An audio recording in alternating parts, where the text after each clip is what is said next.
Are you doing someone else's job? Maybe you're a communication specialist doing the work of a manager. Or maybe you are a manager, but you're expected to operate like a director. Internal communication job descriptions are totally bonkers and the expectations are off the charts. More and more I see companies expecting director level strategy work at manager level or even at specialist level because nobody seems to understand the distinct job levels in our profession. Today that changes because I want to help you answer the question, am I doing someone else's job? Now, one of the biggest challenges I see in internal communications is a complete lack of standardization of job titles from organization to organization. What one company might call a specialist might be a manager somewhere else, might be called a lead in another company, but they might all have the same responsibilities and the same level of compensation. And this creates a lot of confusion about what's expected in each job and what good performance might look like. So let's talk about it. Let's make it really simple. There are 3 distinct job levels. We've got a director level up here. This is the director of internal comms or the head of internal comms. Let's say they are the thinker. Next level down, we've got the manager. Let's call them the coordinator. And the next level down, then the more junior role, often called a specialist. This is the doer. And there's quite a distinction between what you're doing at each level, from tactical execution to coordination to strategic planning. That's what I'm going to explore in this video. Let's look at those 3 different jobs in a bit more detail. And I think this video is for you if you work in internal comms and you're wondering if your job and the expectations on you are at the right level. Or maybe you're working in HR and you're going to write a job spec for an internal communications professional. This will help you a lot. Or maybe you're a business leader and you're looking to hire an internal comms team or professional for the first time and you're trying to figure out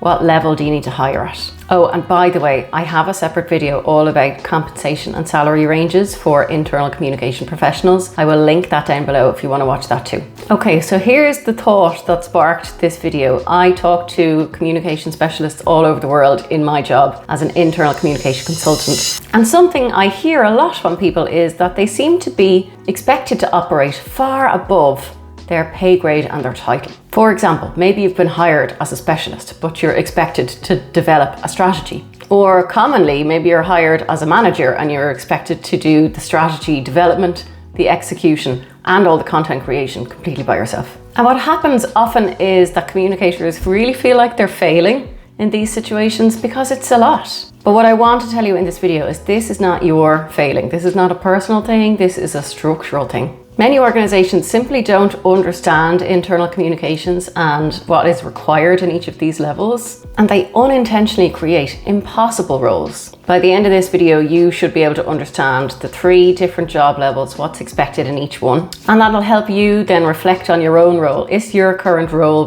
properly defined? Do you think what's expected of you is reasonable? On the back of this video, maybe you can go and have a conversation with your boss about your job and your responsibilities. And you can also make more informed decisions the next time you want to go for a new job. So let's look at these 3 different job levels and how they should work in a properly resourced communication team. I nearly laugh as I say that because we all know these communication teams are rarely properly resourced. So let's break down what these 3 levels look like and how they should operate in a properly resourced communications team. All right, level 1 is the most junior role. Let's start there, the internal communication specialist. Now the job title might vary. Again, this is super confusing. Might be a specialist, might be an internal communications executive, an internal comms assistant. The primary responsibilities you'll have at this level is all about tactics and tasks. You will be doing the hands-on day-to-day work of actually creating and producing the communications. So at this level, I don't expect you to be thinking about strategy at all. I don't really expect you to be like joining the dots of how all the tasks fit together. That's not really expected of you at this level. At this level, you are doing the hands-on practical work. So you're doing lots of writing and editing. You will be creating content for across all of your different communication channels. So that might be content for your intranet or your newsletter or a blog or digital signage or whatever it is that you have in your company.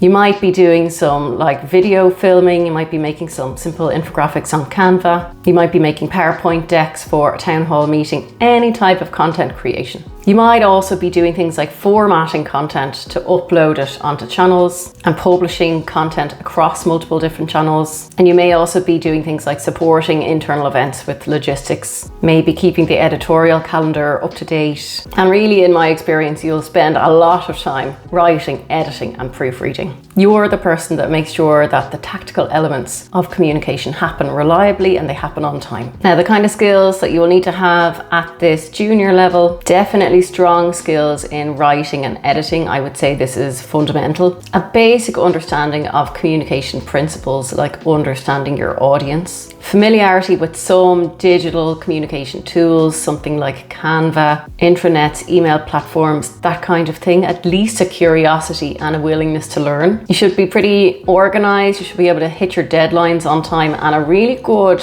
eye for detail is good. So you can spot those typos, you can spot those little errors. And really at this level, I think you should also be very collaborative, very hands-on. You will be doing lots of varied work with lots of different people. Every day will probably be a little bit different, and you're just happy to get really stuck into whatever tasks are given to you. Now, some of the difficulties you're likely to face when you're in this kind of level is learning to balance and juggle competing priorities. You might have a lot of tasks on your plate. You'll also be working with pretty limited strategic context, so you won't always know why things are being done or why they're being done this way. You're kind of just expected to get on with it and deliver the work when you're at this level. And at this level, you might not always understand how your day-to-day work fits into the bigger picture of the business either. Okay, so that's the first of the 3 job levels. That is the junior role. That is where you're expected to do all the tasks and all the tactics. Let's move up and look at the next level, which is the manager role. Now here, the job title is typically internal communication manager. Sometimes a lead role might be at this same level too. This is a mid-level role that requires more experience and broader thinking. It's a different skill set. And working as a manager, it's not just about getting more money or getting a fancy title. It's a very different job than being in that junior role, because your focus shifts from all the tasks and the tactics and doing all the stuff to more of an oversight role where you're really focused on coordination and quality control. And really, as the title suggests, you're managing all the communications activity. And the key thing that you should be doing in this role is executing on the internal communication strategy that someone senior to you has developed. Your role is to take this strategy and start breaking it down into action. So you're going to take the objectives in that strategy, start building communication plans with them, and then you can use your more junior person to start doing all the communications activity that is required in that plan. So really the key thing about being a manager, it's not about doing all of the work yourself the way that you were in a junior role, but it's about overseeing and supervising all that day-to-day work. The kind of things you'll be responsible for at this level, at manager level, is executing on the strategy, managing communication channels, coordinating content and campaigns, creating an annual plan, creating an editorial calendar, ensuring that quality standards are always met, making sure that all the tasks are being done do align with the strategy so it makes sense on how you and your team are spending your time. And then of course, managing any junior team members that you have, any external vendors that you have. Managers really operate at that crucial intersection between strategy and the execution. And they really make sure that the big picture plans that are over here in the strategy are translated into the activities and the tasks every day. And to be a great manager, you're probably looking at least 3 to 7 years of experience. I would expect you to have really good project management skills. You need to be able to juggle, like there's quite a lot of competing priorities. You need to be able to juggle them and figure out where to put your time or where to put your team's time. You need a good understanding of channels so that you can manage them and coordinate well across them. And you should be good at developing and executing on communications plans. Now, being a manager is quite a hard job. I think it's one of the hardest jobs because there's a lot of pressure from above to deliver, and then you might have a team member underneath, and there you are in the middle. So you have to be able to manage up and manage down, and then you have all these stakeholders either side of you as well. You really have to be able to balance the strategic demands with the tactical demands. You have to start learning how to say no when lots of people are asking you to do stuff that really isn't going to make any difference. And you have to also find that kind of balance between quality and speed, getting the work done, getting it shipped out, but also making sure that it's to a high standard. Okay, so that's the first two levels. We've got the junior role, specialist role. This is about the tasks and the tactical execution. Then you move up, you've got the manager. This is about managing the communications, overseeing the day-to-day stuff, making sure it all makes sense, executing on the strategy. Let's look then at the third, the most senior role. This is the director of internal communications, sometimes the head of internal communications. Now, this is a senior leadership position with significant responsibility and influence. And just like when you made the jump from junior role to mid and it completely changed, again, when you jump up to senior leadership, the job is completely different. At this role, your job is about strategy, it's about leadership, it's about business alignment. You will be responsible for developing an internal communication strategy that is linked to the priorities of the business. You'll have to make sure there's good alignment, good logical connection between what is the business trying to do and what is internal communications focused on. A big part of your job is going to be building really good, strong relationships with other leaders across the business so that you can influence them.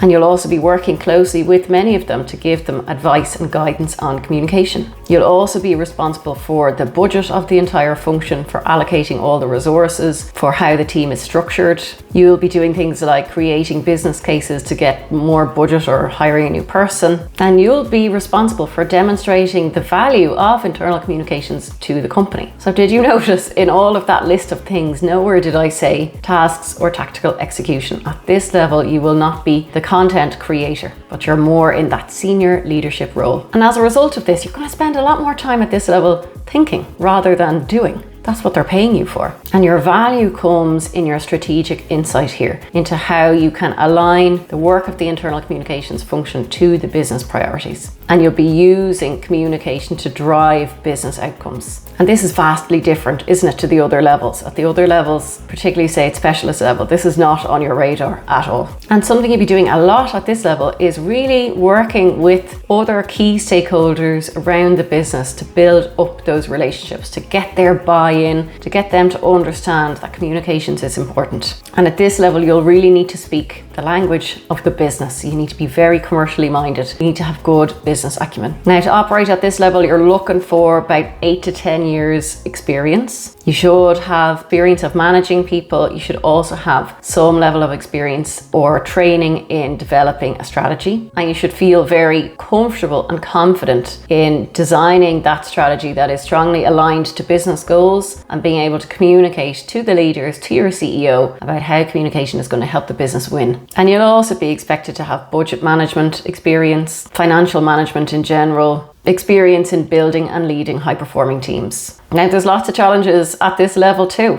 The main one that I see is the challenge of staying at this strategic level and not being pulled down to do the work of the junior role in the content creator. It's also a very common challenge at this role to try to secure the budget and the resources that you need to really deliver on your strategy. Another challenge can be that bit about stakeholder buy-in and engagement, that old chestnut of trying to get a seat at the table. You need to be able to demonstrate the value of your function and what is communication delivering for the business. And when you're good at this job, you're also getting really good at managing the expectations, especially if you have limited resources. You can't do everything. So that's the 3 levels: junior role, tactics; middle role, oversight and coordination; and the senior role is the strategy development and alignment to business outcomes. So now that we've talked about the 3 roles, let's go back to the start and ask ourselves, are you doing someone else's job? Maybe you're watching this as a communications manager and realizing, oh, I'm operating way above my pay grade. I am developing the strategy and I'm working with all the leaders and I'm writing the business cases. And maybe you are, I see this all the time, maybe you're a team of 1. So you are expected to be the director,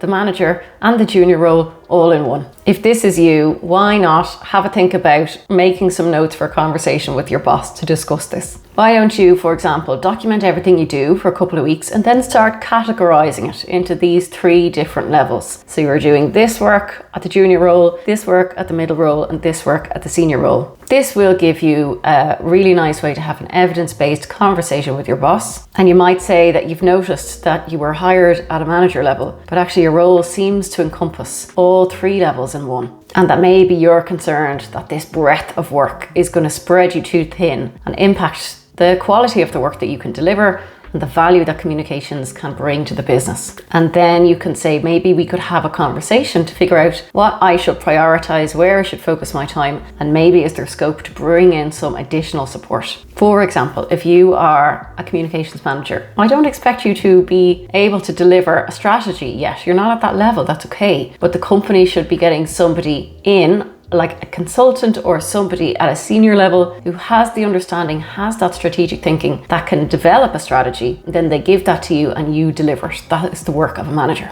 I wish I had known many years ago about these kind of 3 different levels. I think I would have used this in my job search and asked a lot more questions in interviews about the scope and the breadth of the role I was going for. Because I have done jobs where I've been a team of 1 and I didn't realize it back then, but I was expected to do all of these 3 levels in 1. And it's really hard. Like, it's so hard.